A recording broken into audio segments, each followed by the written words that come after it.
রফিকের বুকের বাঁ দিকে রক্তটা পলাশ রঙের ছিল। বিপ্লবের গন্ধ চাপা দিয়েছিল গলা শীষে।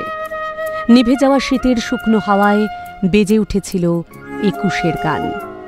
রাষ্ট্রপুঞ্জের সিদ্ধান্ত অনুযায়ী প্রতি বছর ২১শে ফেব্রুয়ারি আন্তর্জাতিক মাতৃভাষা দিবস পালিত হয়। কিন্তু এই স্বীকৃতি পেতে মূল্য কম চোকাতে হয়নি।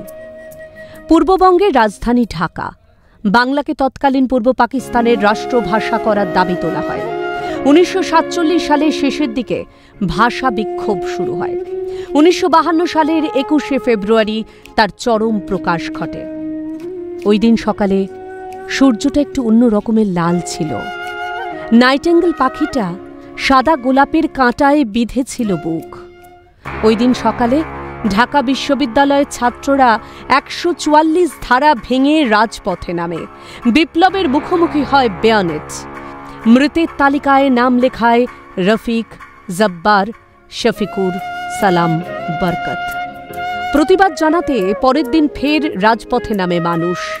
এর কয়েক দশক পর ১৯৯৮ সালে রাষ্ট্রপুঞ্জের মহাসচিব কফি আন্নানের কাছে ২১শে ফেব্রুয়ারিকে আন্তর্জাতিক মাতৃভাষা দিবস হিসেবে ঘোষণার আবেদন জানানো হয়। ১৯৯৯ সালের ১৭ নভেম্বর অনুষ্ঠিত প্যারিস অধিবেশনে প্রস্তাব উত্থাপন হলে ১৮৮টি দেশ সমর্থন জানায়। ২১শে ফেব্রুয়ারিকে আন্তর্জাতিক মাতৃভাষা দিবস হিসেবে ঘোষণা করা হয়। বাংলা ভাষা ব্রহ্মকমলের আঘ্রাণানে বুকের মানুষ সরোবরে। শুধু জীবনের কথা মহাকাব্যের ঢঙে রচনা করে বাংলা ভাষা।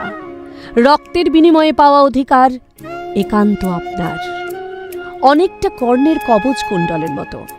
তাই ২১শে ফেব্রুয়ারি হোক পৃথিবীর ২৫ কোটি বাঙালির অক্সিজেন।